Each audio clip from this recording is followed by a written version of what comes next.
Excellent. So who in the audience has heard of the book Crossing the Chasm?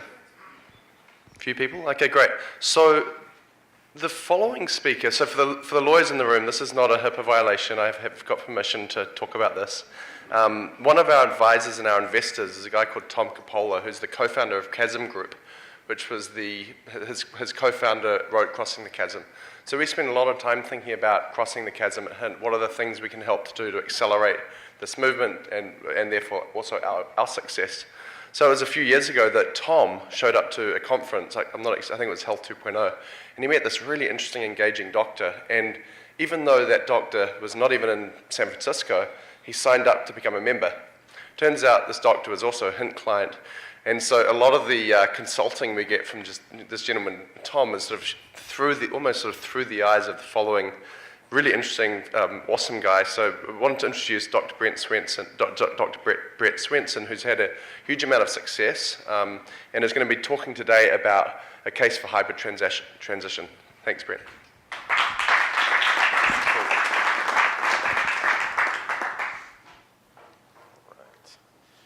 Great.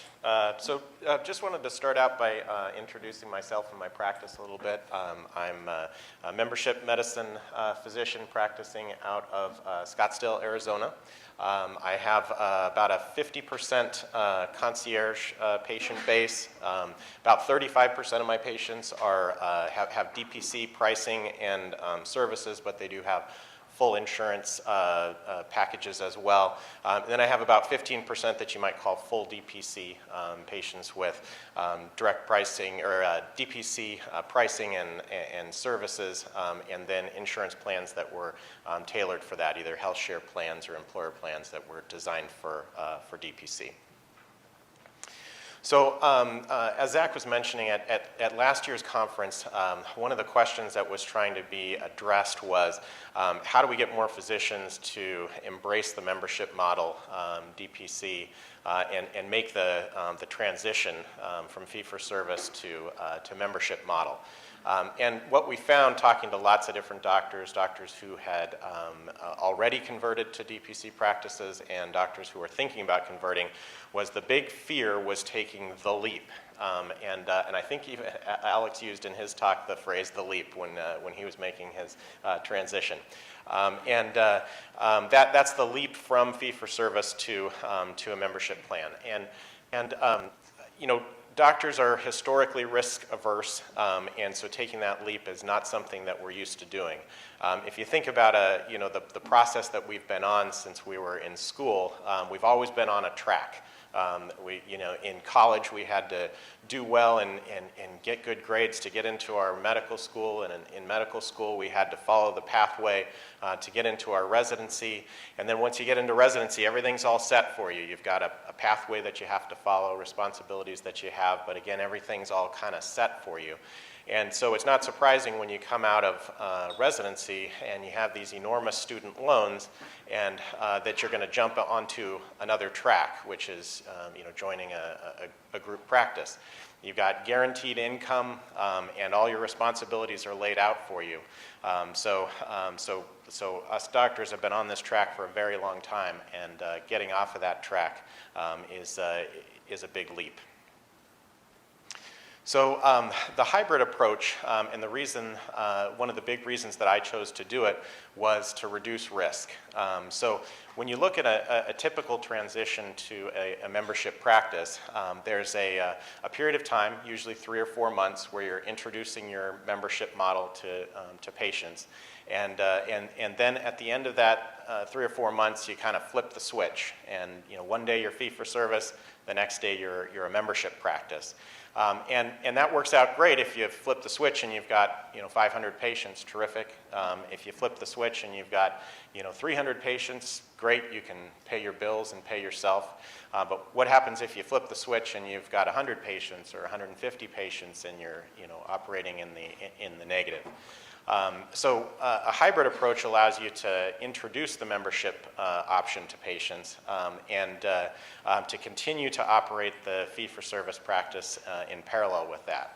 And so what you do is, as you're building your membership up, you're winding your fee-for-service practice down.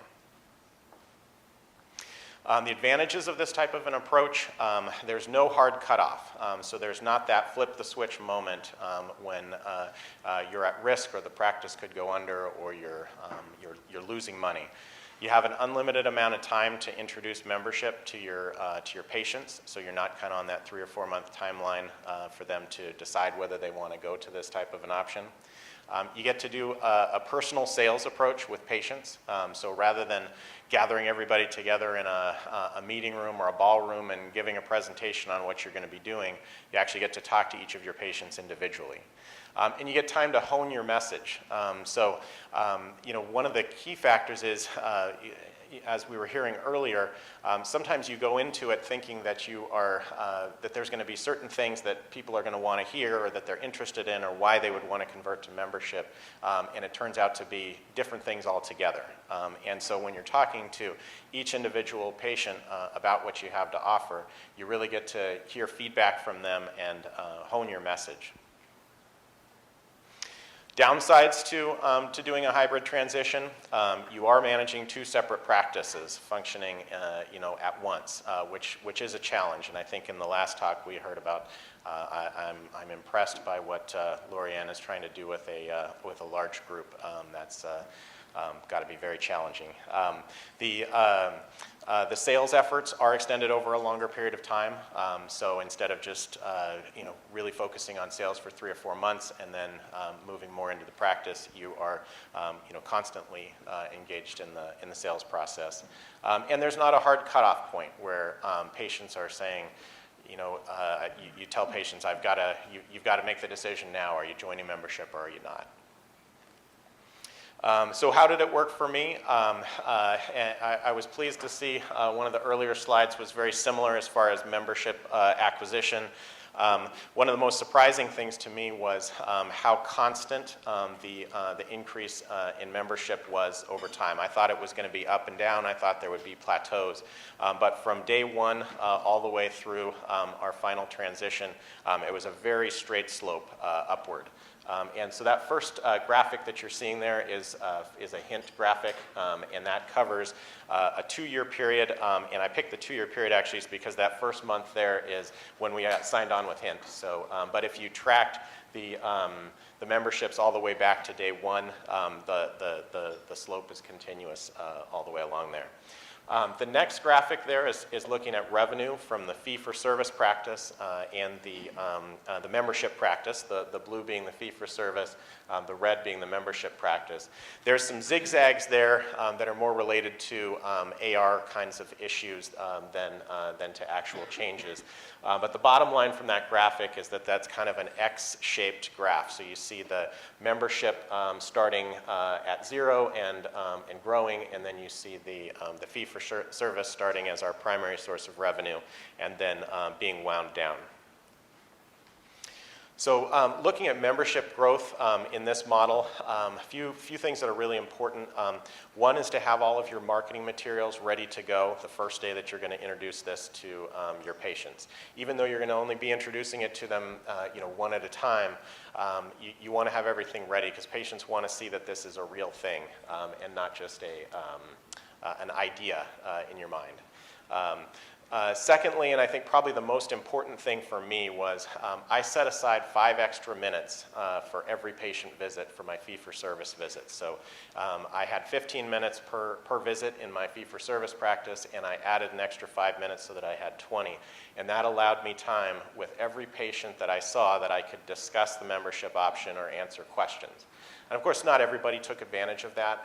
There were some people who weren't interested or other people who it was the type of visit where it wasn't appropriate or they were too sick to want to talk about membership medicine.